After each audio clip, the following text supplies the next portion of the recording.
أعوذ بالله من الشيطان الرجيم. بسم الله الرحمن الرحيم. ومن يقنت منكن لله ورسوله وتعمل صالحا نؤتها أجرها مرتين وأعتدنا لها رزقا كريما. يا نساء النبي لستن كأحد من النساء إن اتقيتن فلا تخضعن بالقول فيطمع الذي في قلبه مرض وقلن قولا معروفا وقرن في بيوتكن ولا تبرجن تبرج الجاهلية الأولى وأقمن الصلاة وآتينا الزكاة وأطعن الله ورسوله إنما يريد الله ليذهب عنكم الرجس أهل البيت ويطهركم تطهيرا. واذكرن ما يتلى في بيوتكن من آيات الله والحكمة إن الله كان لطيفا خبيرا. إن المسلمين والمسلمات والمؤمنين والمؤمنات والقانتين والقانتات والصادقين والصادقات والصابرين والصابرات والخاشعين والخاشعات والمتصدقين والمتصدقات والصائمين والصائمات والحافظين فروجهم والحافظات والذاكرين الله كثيرا والذاكرات أعد الله لهم مغفرة وأجرا عظيما.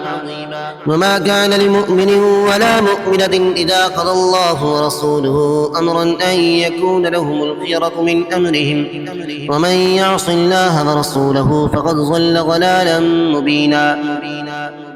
وإذ تقول للذي أنعم الله عليه وأنعمت عليه أمسك عليك زوجك واتق الله وتخفي في نفسك ما الله مبديه فتخشى الناس والله أحق أن تخشاه.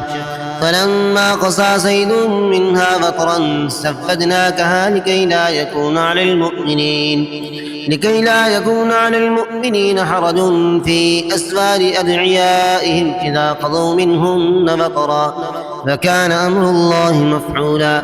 ما كان على النبي من حرج فيما فرض الله له سنة الله في الذين خلوا من قبل وكان أمر الله قدرا مقدورا. الذين يبلغون رسالات الله ويخشونه ولا يخشون أحدا إلا الله وكفى بالله حسيبا. ما كان محمد أبا أحد من رجالكم ولكن رسول الله وخاتم النبيين وكان الله بكل شيء عليما. يا أيها الذين آمنوا اذكروا الله ذكرا كثيرا وسبحوه بكرة وأصيلا. هو الذي يصلي عليكم وملائكته ليخرجكم من الظلمات إلى النور وكان بالمؤمنين رحيما. تحيتهم يوم يلقونه سلام وأعد لهم أجرا كريما. يا أيها النبي إنا أرسلناك شاهدا ومبشرا ونذيرا وداعيا إلى الله بإذنه وسراجا منيرا وبشر المؤمنين بأن لهم من الله فضلا كبيرا.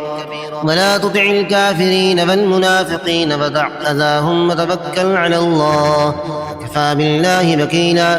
يا أيها الذين آمنوا إذا نكحتم المؤمنات ثم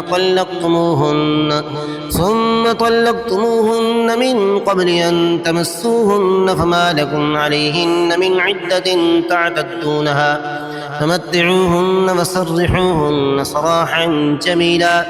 يا أيها النبي إنا أحللنا لك أزواجك اللاتي آتيت أجورهن وما ملكت يمينك مما أفاء الله عليك وبنات عمك وبنات عماتك وبنات خالك وبنات خالاتك اللاتي هاجرن معك وامرأة مؤمنة إن وهبت نفسها للنبي إن أراد النبي أن يستنكحها خالصة لك من دون المؤمنين.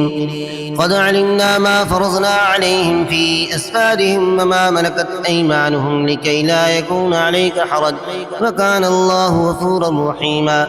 ترجي من تشاء منهن وتؤوي إليك من تشاء، ومن ابتغيت ممن عزلت فلا جناح عليك، ذلك أدنى أن تقر أعينهن فلا يحزن ويرضين بما آتيتهن كلهن، والله يعلم ما في قلوبكم وكان الله عليما حليما. لا يحل لك النساء من بعد ولا أن تبدل بهن من أزواج ولو أعجبك حسنهن إلا ما ملكت يمينك، وكان الله على كل شيء رقيبا.